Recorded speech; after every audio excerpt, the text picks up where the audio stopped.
So I just got done reading an article about the Wu-Tang Clan and how Shkreli had his assets seized. I had done a video 2 months ago when I was looking at this because I found it interesting that he had ties to medication that had to do with HIV, toxoplasmosis, and a few others. I'm just trying to connect the dots like everybody else.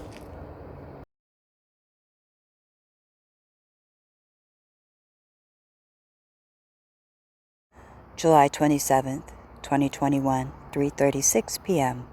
Feds sell off Martin Shkreli's famous Wu-Tang Clan album for millions. A one-of-a-kind Wu-Tang Clan album that was seized by prosecutors from convicted pharma bro Martin Shkreli has been sold to the Justice Department for millions of dollars. The single copy of Once Upon a Time in Shaolin was the only one ever made and was bought by the business fraudster from the legendary rap group in 2015 for $2 million.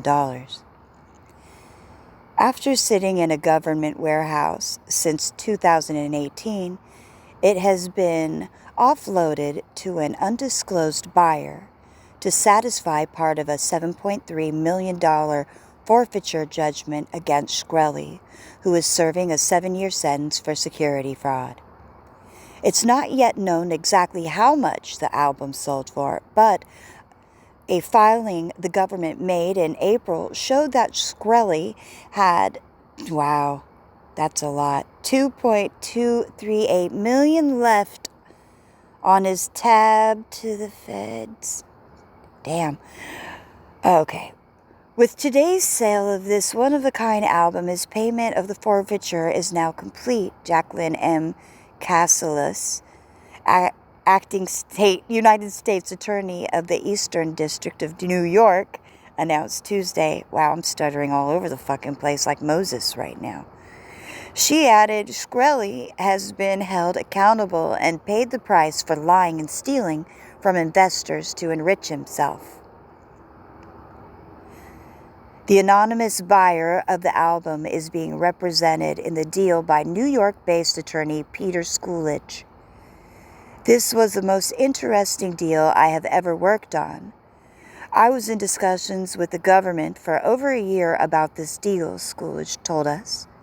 We're told the buyer's identity will be revealed within the next month or so.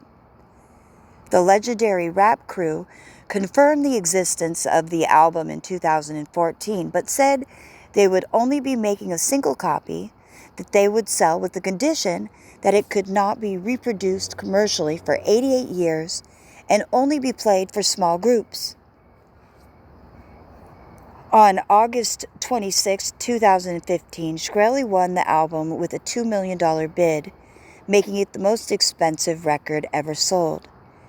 Fans were less than impressed, however, that it went to Shkreli, the controversial former hedge fund manager turned biotechnology and pharmaceutical CEO.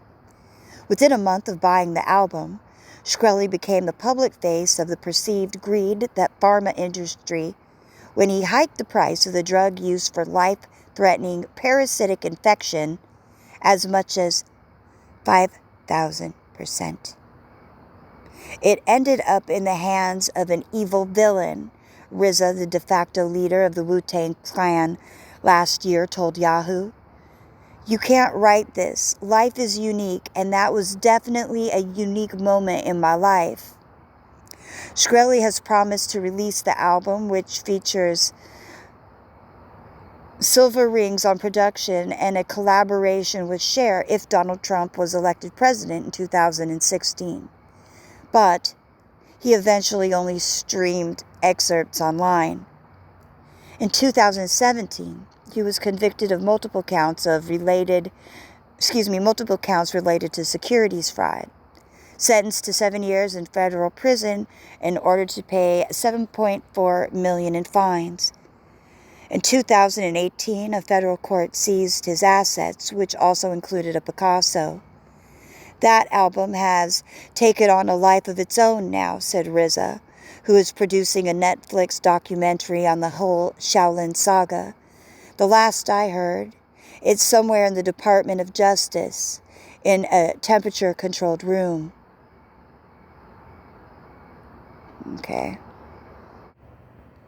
So let's take a look at another article. Similar but not the same. Feds sell Martin Shkreli's secret Wu-Tang Clan album, but won't say to who or for how much. Shkreli bought the only known copy of Wu-Tang Clan's album, Once Upon a Time in Shaolin, for $2 million in 2015. It was seized in 2018 as part of the Pharma Bro assets forfeiture. 3 years after seizing a one-of-a-kind Wu-Tang Clan album from convicted fraudster Martin Shkreli, the U.S. government has sold off the rare record, but won't say who bought it or for how much. In 2015, the brash pharmaceutical executive bought the only known copy of the Wu-Tang Clan's Once Upon a Time in Shaolin for $2 million. He later got into a public dispute with members of the group, at one point releasing a bizarre video in which he, surrounded by masked men, threatened to erase Ghostface Killah from the album entirely. Shkreli was later convicted of securities fraud and is currently serving time in prison. I like how they added the Olympics are back in there. You know, that's not a planted subliminal message about, well, Caesar and so forth. But anyway, we'll ignore that for now and just keep going. The government, in papers filed in federal court in Brooklyn, said it wanted Shkreli to forfeit some $7.4 million in assets pursuant to his conviction. A federal judge granted the motion in March 2018 and ordered the forfeiture. It's not clear why it took the government 3 years to sell the album, but the deal was finally completed Tuesday morning. The contract of sale contains a confidentiality provision that protects information related to the buyer and price, the Justice Department said in a statement. Shkreli's lawyer, Ben Brafman, had previously said that forfeiture was not an appropriate remedy because none of Shkreli's investors lost money. Maybe it's just me, but some things really make you go, We have new information about former pharmaceutical executive Martin Shkreli. He is set to be sentenced later this week after being convicted on fraud charges. This is part of his criminal sentence. A judge has ordered Shkreli to hand over more than $7 million in assets to the federal government. Those include a rare Wu-Tang Clan album and a Picasso painting. The so-called Pharma Bro became infamous for raising the price of the drug Daraprim by more than 5,000%.